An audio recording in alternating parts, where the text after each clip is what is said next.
여호수아서의 전체 내용은 하나님께서 약속하신 그 가나안에 들어가서 땅을 분할하여서 기업을 삼는 내용으로 하나님께서 약속하신 그 말씀에 순종함으로 은혜를 누리는 과정을 말씀한 것으로 이루어져 있습니다.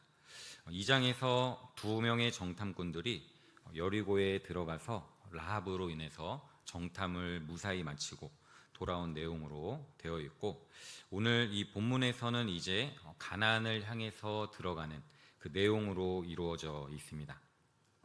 하나님께서 두 명의 정탐꾼을 통해서 이스라엘 백성들을 인도하시고 계시다라는 사실을 보여주시되, 환경을 통해서 보여주셔서 가나안을 향해 나아갈 수 있었습니다.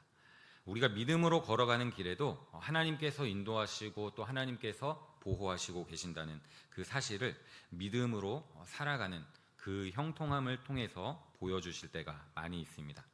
오늘 1절 말씀을 보면 여호수아가 하나님의 그 뜻에 순종하되 지체하지 않고 즉시 순종했다라는 것을 보게 됩니다.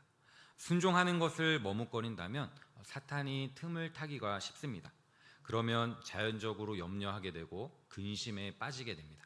하나님께서 아브라함을 향해서 모리아 산으로 가서 사랑하는 아들 이삭을 번제로 드리라라고 하셨을 때 아브라함도 그 다음날 아침 일찍 일어나서 나무를 쪼개어서 떠났습니다. 순종하기를 머뭇거리는 사람일수록 순종하는 데 실패합니다. 깨달은 즉시 순종할 때, 깨달은 즉시 행동으로 행할 때 깨달은 바 그 하나님의 은혜를 마음껏 누리게 된다라는 사실입니다. 요단강까지 건너가서 요단강 그 앞에까지 가서 건너지 않고 하나님의 그 때를 기다리고 있었다라는 그러한 말씀인데, 하나님의 뜻이 확정되었다라고 하더라도 하나님의 분명한 때가 있다라는 사실을 우리는 기억해야 합니다. 우리가 하나님의 그 뜻을 받들어서 전도를 하지만 그 상대방이 구원을 받을 때가 있는 것입니다. 우리가 전도했다고 바로 구원을 얻는 것이 아니라 하나님이 예비해 놓으신, 하나님이 생각해 놓으신 그때 구원을 받게 된다는 사실입니다. 그럼에도 불구하고 우리가 항상 전도해야 한다라는 그런 이유는 하나님이 미리 예비해 놓으신 그 영혼이 있기 때문에 계속해서 기도하고 전도하며 나아가는 것입니다. 관리들은 백성을 다스리는 사람들입니다. 오늘 이 본문 말씀에 관리들이 진중으로 다니면서 백성들이 하나님의 뜻대로 잘 따를 수 있도록 했다라는 것을 보게 됩니다. 이 말은 하나님의 사람, 믿음으로 살아가는 하나님의 백성들은 하나님의 그 뜻에 따를 수 있도록 믿음의 길을 끝까지 걸어가야 한다라는 말입니다. 관리들이 이 백성들을 향해서 제사장들을 바라보고 있다가 제사장들이 그 언약궤를 매는 것을 보면 즉시 떠날 수 있도록 준비하고 있으라라고 알려주었다는 것입니다. 그 법궤 안에는 십계명이 들어있는데 이 십계명은 하나님의 말씀의 요약입니다. 하나님을 어떻게 믿을 것이고 어떻게 따를 것인지 그 말씀해 주는 그 신앙생활의 표준이 되는 그 십계명이 들어 있습니다. 그래서 그 법궤를 중심으로 움직였던 것인데 지금도 마찬가지입니다. 지금도 교회의 중심은 하나님의 말씀입니다. 그래서 이 말씀의 사역자를 귀하게 여기는 것인데, 하나님의 그 약속의 말씀이 들어있는 궤라고 해서 언약궤라고 이렇게 지칭을 합니다. 이 언약궤는 반드시 어깨에 메고 가야 합니다. 무겁다고 해서 수레에 싣고서 갈 수는 없습니다. 언약궤는 반드시 어깨 위에 메고 가야 했습니다. 고핫 자손은 이 궤를 어깨에 메고 짊어지고 가도록 명령을 받았습니다. 이유는 세 가지인데, 첫 번째는 거룩함의 표현입니다. 성막의 다른 여러 가지 물품들은 수레로 충분히 운반할 수 있었지만 이 거룩한 가구, 제사장들의 어깨 위로만 운반이 되어야 했습니다. 이것은 언약궤가 다른 물품과는 다르게 거룩한 지위를 가졌다라는 것을 보여줍니다. 그래서 어깨 위로 메고 가야 했던 것입니다. 두 번째는 하나님의 임재를 존중했기 때문입니다. 언약궤는 하나님의 임재를 상징하는 그 상자로서 그 뚜껑인 속죄소에는 하나님과 사람이 만날 수 있는 귀한 장소였습니다. 어깨에 맨다라고 하는 것, 어깨에 매는 이 방식은 이 거룩한 물건을 신체로 직접 지탱함으로써 최고의 존경을 표시하는 것입니다. 힘들고 어렵지만 최고의 모습으로 하나님을 높인다라는 것입니다. 그리고 세 번째는 제사장의 책임을 강조하기 위해서였습니다. 율법에 기록된 이 언약궤의 운반 규칙에 따르면 궤는 레위인들이 그 궤의 양쪽 고리에 채워진 그것들을 어깨에 메고 옮겨야만 했습니다. 그래서 그 궤의 운반이 단순한 물리적인 작업이 아니라 제사장으로서 그 책임을 가지고 영적 중보의 역할을 가지고 있다라는 사실을 보여주는 것입니다. 다윗이 이러한 규칙들을 무시하고 수레로 운반을 하려고 했을 때 심각한 결과가 일어났습니다. 다윗은 자신의 그 경험을 의지하다가 하나님의 그 말씀에 순종하는 것에 실패했습니다. 제사장이라고 해서 그냥 메고 따라가는 것이 아니라 그 언약궤를 맸을 때 따라가라는 것입니다. 지금도 주의 종이라고 해서 무조건 따라가면 안 됩니다. 잘못된 지도자들이 굉장히 많이 있기 때문입니다. 하나님의 말씀에 합당하게 가르칠 때 따라가고 하나님의 말씀에 합당하게 순종할 때 따라가야지 무조건 따라가서는 안 된다라는 것입니다. 하나님의 백성이 주의 종들을 따를 때 그가 하나님의 말씀대로 따르는지 따르지 않는지를 보면서 따라가라는 말입니다. 히브리서 13장 7절 말씀을 보면 하나님의 말씀을 너희에게 일러주고 너희를 인도하던 자들을 생각하며 그들의 행실의 결말을 주의하여 보고 그들의 믿음을 본받으라 라고 말씀하고 있습니다. 이 말씀처럼 주의 종이라고 해서 무조건 따를 것이 아니라 그들이 하나님의 말씀으로 걸어가고 있는지 하나님의 그 말씀에 온전히 순종하고 있는지 그것을 보면서 본받으며 나아가라는 것입니다. 히브리서 13장 17절 말씀을 보면 너희를 인도하는 자들에게 순종하고 복종하라. 그들은 너희 영혼을 위하여 경성하기를 자신들이 청산할 자인 것 같이 하느니라 라고 기록하고 있는데 이 말씀처럼 하나님의 그 말씀대로 인도하는 주의 종들에게 순종하고 복종하라라는 것입니다. 주의 말씀으로 교훈하는 자들에게 순종하고 복종해야 하는 이유가 성도들의 그 영혼을 바르게 인도하기 위해서 깨어있는 자들이기 때문입니다. 그렇기 때문에 우리는 종교의 어떤 지도자라고 해서 그 사람을 무조건 따라서는 안 됩니다. 그 사람이 하나님의 말씀에 합한 사람인지 하나님의 말씀을 따르고 있는 사람인지 그것을 바라보고 믿음으로 순종하라는 것입니다. 하나님의 교회를 인도하는 지도자는 영적으로도 깨어 있어야 하지만 육적으로도 깨어 있어야 합니다. 성도들에게 육신적인 면이나 영적인 면에서 본이 되려면 항상 깨어 있어야 합니다. 너의 영혼을 위하여 경성하기를 자신들이 청산할 자인 것 같이 한다라고 말하는데 여기에서 이 경성과 청산은 교회 지도자들의 책임과 역할을 나타내는 것입니다. 경성이라고 하는 것은 깨어있다, 주의 깊다라는 그런 의미입니다. 지도자들이 신자들의 그 영혼을 위해서 경계하고 돌본다라는 것입니다. 목자로서 양을 돌본다라는 것입니다. 목자가 양떼를 보호하기 위해서 항상 깨어 있어야 하는 것처럼 영적인 지도자가 자신의 책임 아래에 있는 그 사람들의 영혼의 상태를 지속적으로 살피고 관심을 기울여야 한다라는 것입니다. 말로만 겉으로만 하는 것이 아니라 실제로 그 영적인 지도자가 양떼를 위해서 그들이 정말 하나님의 말씀에 따라서 믿음의 길을 걸어갈 수 있도록 늘 깨어 기도하고 그들의 필요를 위해서 함께 기도함으로 나아가야 한다는 것입니다. 나 혼자만이 잘 사는 것이 아니라 내가 지도자로서 목자로서 우리에게 주어진 그 양떼들을 믿음으로 잘 양육하여 나아가야 한다라는 것입니다. 성령님께서 감독자들을 세워서 하나님의 교회들을 세우게 하셨습니다. 이것은 이 교회가 하나님의 말씀에 따라서 믿음으로 자라나기를 원하시는 하나님의 뜻입니다. 이 교회, 우리가 생각할 때 교회라고 하면 착한 사람들만 있고 순둥이들만 있다라고 이렇게 생각을 하지만 사실 이 교회는 죄인들의 집합소와 같은 곳입니다. 여러 가지 환경과 여러 가지 처지에 처한 사람들, 우리가 알지 못하는 그런 많은 문제들과 많은 상황들에 처한 그 사람들이 모여 있는 곳입니다. 우리는 이러한 곳에서 하나님의 역사하심을 바라보고 하나님의 일하심을 따라가는 사람들입니다.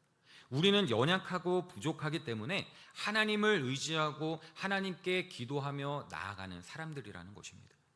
우리의 힘으로 도저히 해결할 수 없기 때문에 우리를 굽어 살펴주시고 우리를 사랑해 주시는 그 하나님의 은혜와 사랑으로 말미암아 믿음의 길을 걸어갈 수 있다라는 것입니다. 이것은 결코 우리의 힘으로 행할 수 있는 것이 아니라 하나님께서 말씀을 통해서 우리를 깨닫게 해주셔서 그 깨달은 말씀대로 삶 가운데 순종하면서 하나님의 살아계심과 하나님의 역사하심을 경험하며 믿음으로 하나님을 높이며 살아가라고 우리를 불러주셨다는 것입니다. 그러므로 우리는 어디에 가서 우리의 어떤 의의를 드러내거나 우리의 어떤 생각을 드러내거나 다른 사람이 나와 뜻이 맞지 않다고 해서 내 의견을 강하게 피력하거나 그것으로 상처를 주거나 또 상처를 입거나 해서는 안 되는 것입니다. 하나님께서는 우리가 주 안에서 믿음으로 주의 말씀에 따라 믿음으로 순종하기를 원하십니다. 그리고 하나님께서 말씀을 하셨을 때 즉각적인 그 순종으로 말미암아 우리에게 은혜를 베풀어 주시는 것입니다. 청산한다라는 이 단어는 계산하다, 보고하다라는 그런 의미가 있는데 지도자들이 자신들의 사역에 대해서 하나님께 책임을 져야 한다라는 그런 의미입니다. 이 표현은 경제적인 어떤 거래에서 계산을 정산하는 것처럼 영적인 지도자가 믿음으로 살아가는 그 사람들의 영혼을 위한 자신의 사역에 대해서 궁극적으로 하나님 앞에서 책임을 져야 한다라는 것을 강조하고 있습니다. 지도자들은 단순히 현재 믿는 사람들 뿐만이 아니라 하나님께서 그들의 사역의 결과를 보고해야 한다는 그러한 무거운 책임감을 담고 있고 교회의 지도자들이 얼마나 중요하고 책임감이 있는지를 보여주는 것입니다. 믿음으로 살아간다라고 하지만 이것은 결코 헛되이 살아가는 것이 아닙니다. 가볍게 살아가는 것이 아닙니다. 우리에게 맡겨진 영혼들, 하나님께서 우리에게 붙여주신 많은 믿음의 사람들과의 동역을 통해서 믿음으로 하나님을 높이며 살아가기를 힘써야 한다는 것입니다. 따라서 믿는 사람들이 지도자에게 순종하고 복종해야 하는 이유는 그들이 하나님 앞에서 믿는 사람들의 영혼에 대한 그러한 청지기적인 책임을 가지고 있기 때문입니다. 하나님의 말씀을 묵상하고 또 하나님의 말씀을 전하는 것, 이것도 굉장한 큰 책임이 있는 것입니다.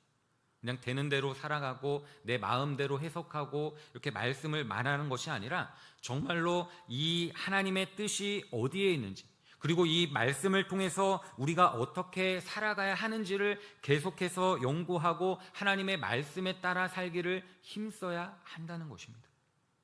우리가 잘 알고 있는 모세의 생애가 그러했습니다. 출애굽기 32장 32절 말씀을 보면 이스라엘 백성들이 금송아지 사건으로 망하게 되었을 때 하나님께 이야기를 합니다. 이들을 죽이시려거든 차라리 내 이름을 생명책에서 지워주시고 이들을 살려주시옵소서. 이렇게 기도한 면이 바로 모세가 살았던 그러한 생애입니다. 무엇을 하든지 하나님께 묻고 하나님께 기도하고 나아갔던 사람이라는 것입니다.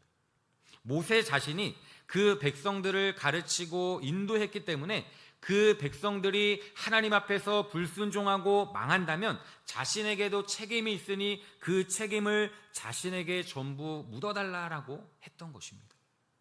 성도들이 잘못됐을 때 그 성도를 지도한 지도자는 항상 자신을 돌아보게 됩니다. 자신의 가르침이 부족했고 자신의 삶이 부족했기 때문에 성도들이 잘못되었다라는 것을 늘 의식하고 회개해야 합니다. 하나님의 교회를 위해서, 하나님의 영광을 위해서 믿음으로 기도하고 믿음으로 살기를 힘써야 하는 것입니다.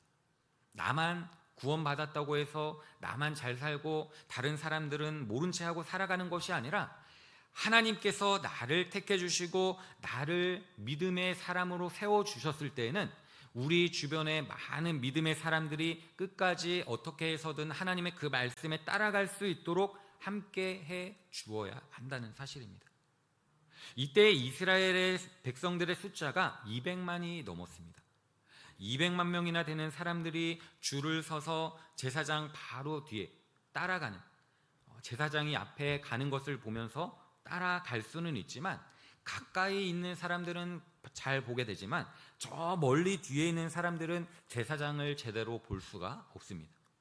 그래서 그 사이 거리가 2000규빗쯤 되게 하셔서 따라가게 하셨습니다. 규빗은 고대 이스라엘에서 사용되었던 길이의 단위인데 일반적으로 손가락 끝에서부터 팔꿈치까지의 그 기준을 말합니다. 그래서 약 45cm에서 50cm 정도 되는 그러한 길인데 2000규빗을 킬로미터로 계산하면 약 1km 정도 됩니다. 그래서 1km 앞에 제사장들이 궤를 메고 걸어가면 백성들은 그 뒤를 따라가면서 앞에 사람을 볼 수도 있고 뒤에 사람을 볼 수도 있기 때문에 그렇게 떨어져서 앞에 가는 것을 보면서 걸어갔다는 것입니다.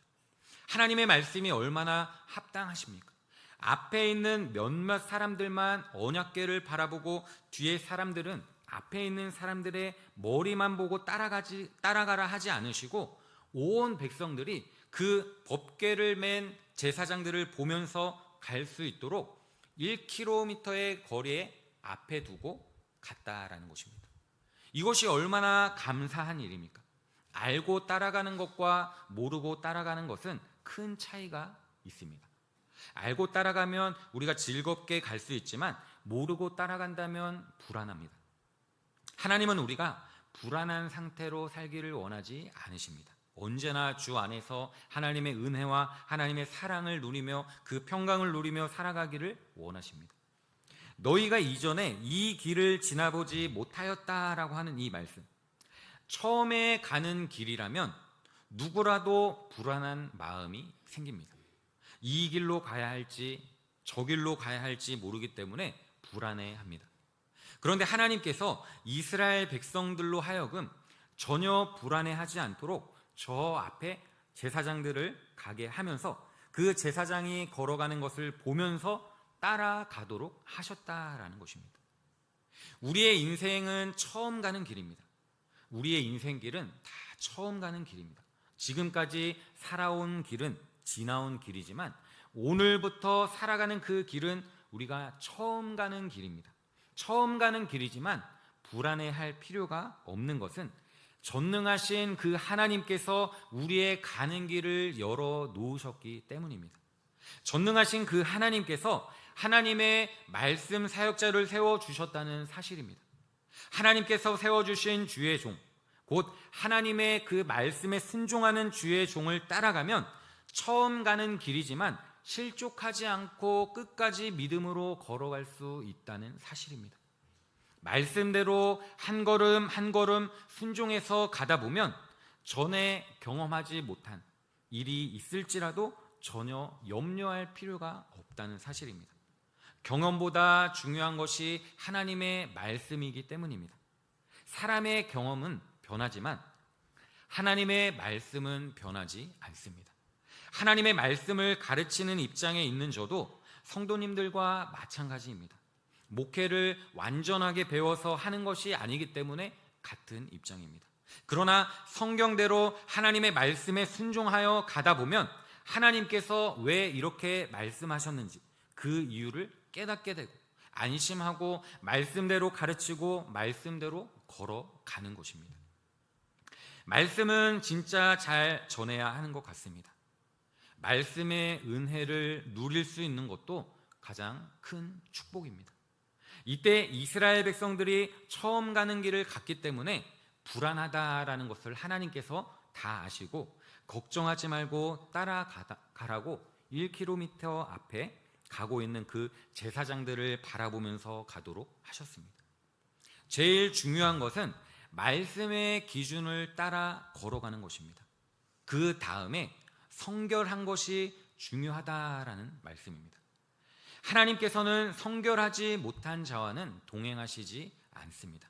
그래서 죄가 있는 채로 그 죄의 문제를 해결하지 않은 채로 하나님 앞에 나아가면 심판을 받게 됩니다.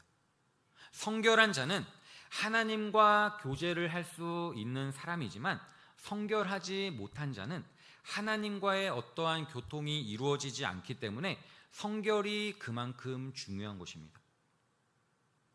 디모데전서 4장 5절 말씀을 보더라도 하나님의 말씀과 기도로 거룩하여진다라고 말씀을 하고 있는데 이 성결함은 하나님의 말씀과 기도로만 되어진다라는 사실입니다.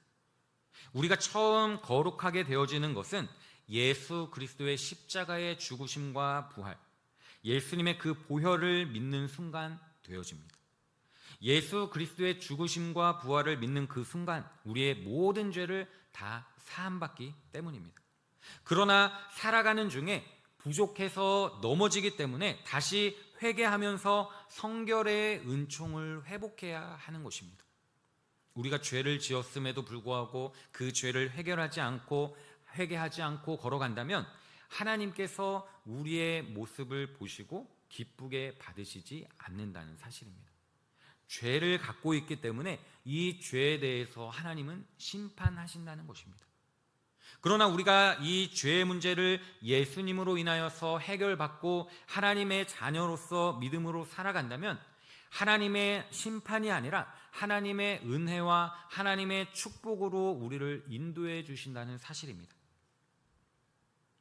예수님께서 베드로를 향해서 요한복음 13장에서 이미 목욕한 자는 발만 씻어도 된다라고 하셨던 이 말씀이 바로 살아가는 중에 부족한 것을 회개해야 한다라는 그런 말씀입니다. 우리가 지은 죄가 있다면 하나님 앞에 회개하고 용서받고 믿음으로 나아가라는 것입니다. 우리는 많은 죄를 짓습니다. 큰 죄를 짓기도 하고 작은 죄를 짓기도 하고 나만 알고 있는 죄를 짓기도 하고 많은 사람들에게 드러나는 그러한 죄를 짓기도 합니다.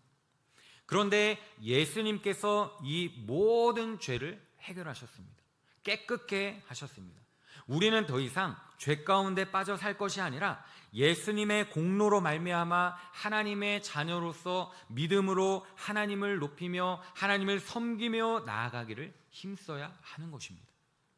하나님께서 이 이스라엘 백성들을 향해서 스스로 성결케 하라라는 이 말씀은 옷을 깨끗하게 빨고 여자를 가까이 하지 않는 것이었을 것이라고 성경학자들은 이야기를 합니다. 그런데 신약적으로는 하나님의 그 말씀과 기도로 성결해지는 것입니다. 하나님의 말씀을 더 가까이 하고 그 말씀을 깨닫고 깨달은 대로 살아가는 것, 우리의 부족함, 우리의 연약함을 우리가 알기에 하나님께 모든 것을 맡기고 기도하는 삶. 우리는 이 악한 세상 속에서 믿음을 지키며 살아가기가 굉장히 어렵습니다. 그럼에도 불구하고 우리가 끈을 놓지 않는 것, 하나님이 나와 함께 하신다는 그 믿음입니다.